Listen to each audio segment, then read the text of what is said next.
Então, iniciando a nossa rodada de diálogo, quero convidar o meu amigo Sérgio Aire Moraes, coordenador da Superintendência de Planejamento de Recursos Hídricos da Agência Nacional de Água. Sérgio é engenheiro civil, mestre em Tecnologia Ambiental e Recursos Hídricos e doutorando em Engenharia Ambiental, com 25 anos de experiência em saneamento, planejamento e gestão de recursos hídricos. Especialista da ANA desde 2003, ex-superintendente 2013-2021, atualmente é coordenador na Superintendência de Planejamento e Recursos Hídricos. Sérgio, você tem 15 minutos para a sua exposição. Obrigado, Marília. Bom, boa tarde, pessoal. Sejam mais uma vez aí muito bem-vindos. Agradecer o convite para participar de mais um INCOB, né? E agora com um tema bem instigante, muito amplo, né? Planejamento, regulação e financiamento, né? E vou procurar, ao longo da apresentação, circunscrever o tema dentro da realidade que a gente tem discutido aqui desde do pré-INCOB, né, que foram as jornadas de capacitação, que é justamente qual que é o papel dos comitês no que se refere a planejamento, regulação e financiamento da gestão de recursos hídricos no país. Então, para começar, pessoal, deixa eu ver se eu... aqui. Para começar, eu queria fazer uma breve reflexão antes de entrar propriamente no tema. E o reflexão, né, aqui a gente tem um infográfico na tela que mostra, né, uma representação da nossa mesa de negociação, do nosso território, né, da nossa política de recursos hídricos, que é a bacia hidrográfica. E em volta dessa mesa, que é onde se faz o debate, onde tem que acontecer a gestão de recursos hídricos na prática, que é na bacia, que são nos comitês, tem todos os atores envolvidos com a agenda de recursos hídricos nessa mesa, nessa bacia.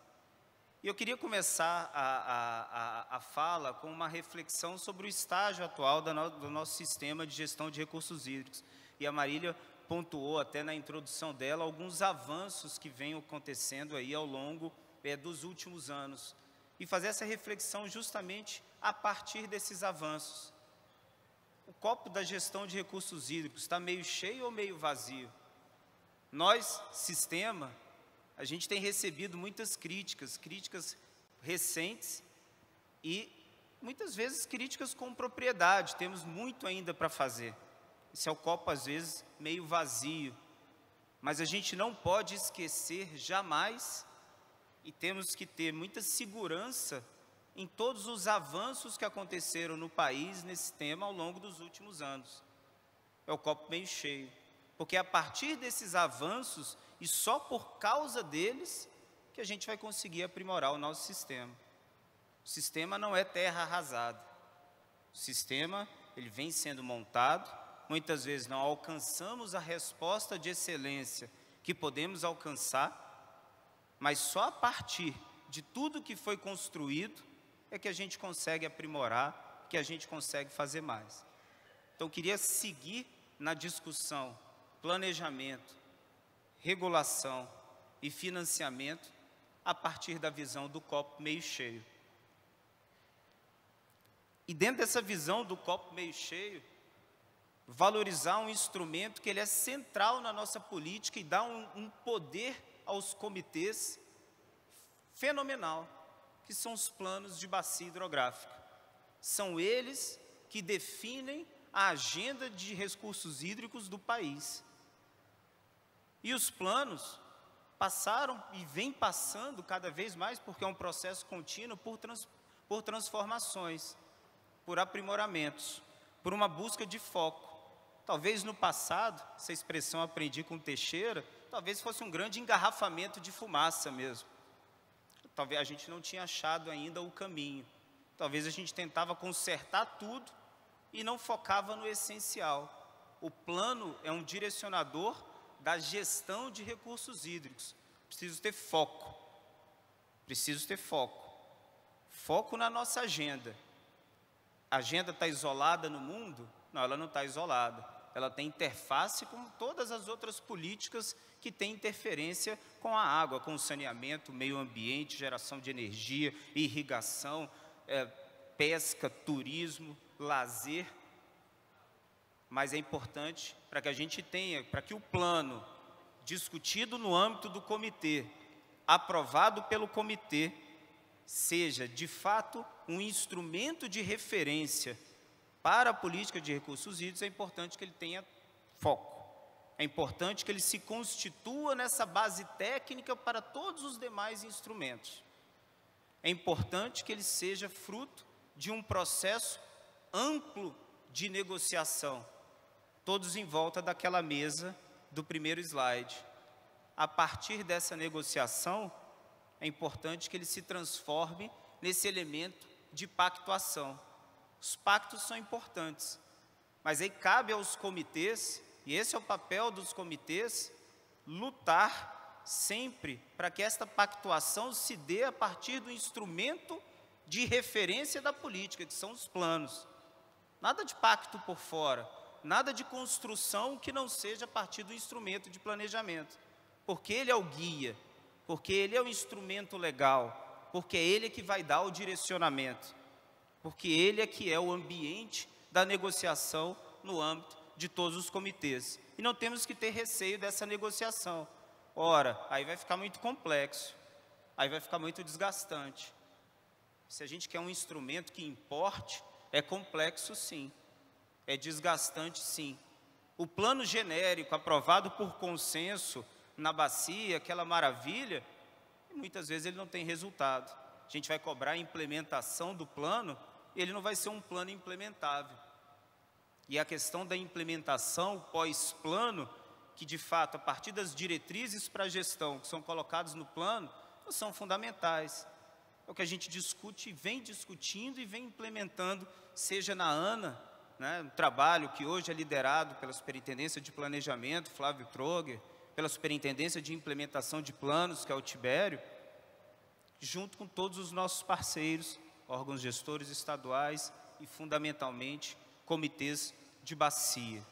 Então, o plano é o instrumento de referência, é o instrumento de negociação, é o instrumento que olha a bacia como a unidade de implementação da nossa política de recursos hídricos, e é importante que, a partir dele, acreditarmos nele, trabalharmos com ele, para que ele fique cada vez mais operacional e que ele tenha um foco em resolver os problemas de gestão de recursos hídricos, as respostas para a gestão de recursos hídricos que são específicas de cada bacia hidrográfica.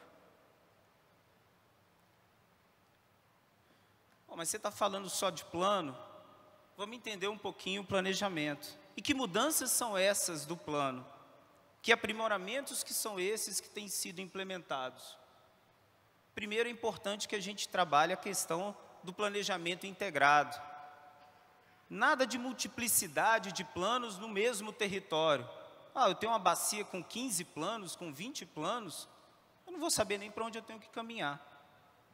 É importante, se a gente está falando, por exemplo, numa bacia de rio de domínio da União, numa bacia que envolve mais de um estado, numa bacia que envolve uma série de comitês afluentes, mas que eles trabalhem juntos para um planejamento único, para um planejamento integrado, para que fique claro o rumo, que tenha as especificidades, o detalhamento de cada afluente, claro, vamos fazer de baixo para cima, mas que o caminho, uma vez negociado, uma vez pactuado, seja um só.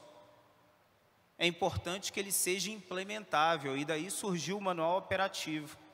Não basta só eu querer fazer. Eu quero conhecer Paris. Isso não é um plano, isso é um desejo. Conhecer Paris passa a ser realidade quando eu tenho um planejamento operacional. Quanto custa? Em que época do ano eu vou? Eu vou fazer uma viagem romântica, ou vai ser uma viagem com os amigos, ou eu vou sozinho? Vou ficar quanto tempo? Eu tenho recurso, aí a gente vai falar do financiamento, para custear a viagem para Paris. Poxa, eu não tenho nem emprego, então vamos atrás do emprego, vamos atrás do recurso. Aí eu começo a ter um planejamento para conhecer Paris. Isso não é sonho, isso não é desejo. Eu queria conhecer Paris. E por muito tempo a gente fez planos expressando desejos, não expressando um planejamento operacional. Então é importante que ele seja operacional, que eu enxergue a implementação. Porque senão eu posso até ter vontade política, eu posso até ter os recursos e não vou conseguir implementar porque ele não é implementável. É importante que ele seja atualizado periodicamente. É assim que funciona um planejamento operacional. Plano, eu posso planejar para daqui a 20 anos, para daqui a 30 anos. Faz parte, é assim que funciona. Mas para ser operacional, eu tenho que ter o operacional do curto prazo. Eu tenho que ter o passo a passo. Senão, muitas vezes acontece isso, e os comitês têm que estar muito atentos a isso. Eu tenho um plano vigente, está dentro do meu horizonte de planejamento, mas eu tenho um plano desatualizado. Um plano vigente desatualizado, ele não serve aos propósitos de orientar a política. Por isso eu preciso pensar em ciclos de implementação. Qual é o meu horizonte onde eu consigo planejar operacionalmente? Esse é o meu ciclo. E encerrado esse ciclo, vamos ver o que deu certo, vamos ver o que deu errado, vamos ver o que mudou do contexto do plano original e vamos corrigir o rumo. Aí eu tenho um caminho, aí eu tenho um planejamento. Mas você só está falando de planejamento e cadê a regulação? A regulação está no plano. Um plano, para ele ser efetivo, ele tem que ter consequência regulatória. Se eu não traduzo as diretrizes do plano em regulamentos que deem os comandos para a gestão de recursos hídricos, sejam deliberações do comitê, sejam resoluções do órgão gestor, eu não vou ter consequência. Então, um plano, para ser efetivo, ele é a base, ele é a referência, ele é a diretriz para a regulação, ele tem que ter consequência regulatória, ele tem que mirar as prioridades de outorga, ele tem que mirar as metas de enquadramento. Enquadramento é importantíssimo, pessoal. A gente discutiu no Encob passado, era pré-marco do saneamento, e se discutia qual que é a relação, como é que a gestão de recursos hídricos vai se posicionar em relação ao saneamento, considerando inclusive todas as transformações que vêm acontecendo a partir do novo marco legal. O enquadramento é uma das respostas. É ali no enquadramento que eu defino o nível de eficiência de tratamento de esgotos da bacia inteira. Coerente não só com o contrato do prestador da vez, mas coerente com a realidade da bacia, coerente com a realidade dos usos da água da bacia, coerente com a qualidade da água da bacia. Olha o poder do comitê, olha o poder do plano. A gente tem que saber usar melhor esse poder. O plano trata de áreas sujeitas à restrição de uso. É um zoneamento quase. Os planos têm explorado essa questão. Não podemos avançar nessa agenda regulatória. Regras de operação de reservatórios. A gente acabou de passar por uma intitulada crise hidroenergética. Estamos falando de regras de operação dos reservatórios do setor elétrico. Talvez uma das atribuições mais conhecidas da ANA seja a atribuição que confere à ANA o poder, a atribuição institucional de estabelecer e fiscalizar as regras de operação de reservatórios de todo o país. Todo mundo conhece essa atribuição da ANA. E todo mundo conhece o asterisco dessa atribuição. Nos reservatórios de geração de energia em articulação com o ONS, que é o Operador Nacional do Sistema Interligado. Quase ninguém conhece o complemento dessa atribuição. Sabe qual é o complemento dessa atribuição? Definir e fiscalizar as regras de operação dos reservatórios, se são de geração de energia, em articulação com o ONS e em consonância com os planos de recursos hídricos da respectiva bacia hidrográfica. Isso é consequência regulatória, pessoal. Isso aí é regulação, isso é planejamento e isso é regulação.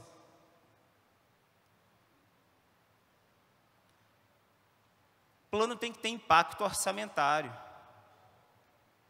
Eu não posso terminar o planejamento da bacia hidrográfica e esse plano não incidir, não modificar, não adaptar, não ser considerado no orçamento de todos os atores do nosso sistema.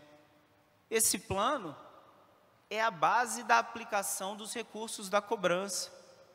E a cobrança, como a Marília colocou muito bem, pode não ser suficiente para todos os investimentos previstos no plano, mas eu não tenho dúvida, pessoal, a gente está falando aqui de gestão. Lembra o foco na gestão? Para fazer gestão de recursos hídricos, os recursos da cobrança são sim suficientes. E a gente não tem que ficar com medo da cobrança, a gente não tem que ficar combatendo a cobrança. A cobrança é a taxa para a gente cuidar do nosso condomínio, que é a bacia hidrográfica. Se eu quero um condomínio num padrão em que eu não tenha conflitos pelo uso da água, em que eu saiba a água que eu tenho superficialmente, a água que eu tenho subterrânea, a qualidade da água que eu tenho que fazer essa arrecadação, eu tenho que gerir a minha bacia a partir dos recursos da cobrança que eu mesmo tenho condição de administrar, que eu tenho a garantia legal de que vão ser revertidos somente e apenas na bacia hidrográfica. Isso é um trunfo. Ter a cobrança para implementar as ações de gestão estabelecidas nos planos de recursos hídricos é um trunfo, não tem que ser um fardo. Nós não devemos ter receio de discutir cobrança nos comitês de bacia hidrográfica. Agora, não é cobrar por cobrar. Tem que estar no meu planejamento. Eu tenho que estar muito seguro do caminho que eu tenho que trilhar. Eu tenho que ter pactuado esse caminho. Eu tenho que ter negociado esse caminho. Ele tem que ser atualizado periodicamente. Ele tem que ser operacional. Ele tem que indicar os comandos regulatórios. E aí eu tenho certeza que a discussão do financiamento, da gestão de recursos hídricos, nós temos, enquanto sistema, totais condições de conduzir a partir dos nossos instrumentos. Então o tema parece amplo, mas o tema está circunscrito ao nosso sistema. Negociar, trabalhar, planejamento da bacia, é falar sim de planejamento por óbvio, mas é falar, eu queria terminar com essa mensagem, é falar de regulação, porque é o plano que dá as diretrizes regulatórias. As diretrizes regulatórias para a gestão não precisam vir de cima para baixo. Elas podem e devem, porque é assim que está construído o nosso sistema. Serem pactuadas, serem negociadas, serem discutidas e, fundamentalmente, por que a partir do plano? Porque elas têm que ter base técnica. Elas têm que ter base técnica, elas têm que ter um porquê, elas têm que ter um motivo. Elas têm que ser, a gente tem que conseguir defendê-las a partir de fato, da realidade da bacia comprovada nos dados. E o financiamento, a consequência, o impacto orçamentário nos entes do sistema e na cobrança para executar as ações de gestão. Que não estamos falando de bilhões. Gestão se faz, comparativamente, com poucos recursos. E tenho certeza que esses poucos recursos, a partir de uma cobrança bem discutida, com um propósito muito claro ali no caminho, no plano, com o caminho a seguir, a gente tem todas as condições de encher cada vez mais o nosso copo. Ele está meio cheio, ele não está cheio completo ainda não, a gente tem muito a melhorar, mas a nossa base construída até aqui é muito boa. A gente tem que conseguir seguir acreditando nela, fazendo o embate no fórum adequado, que são os comitês, que são as bacias hidrográficas, e trabalhar nesses conceitos de planejamento, de consequência regulatória e de impacto orçamentário. Essas são as minhas reflexões iniciais aí para a nossa roda de discussão, pessoal. Obrigado.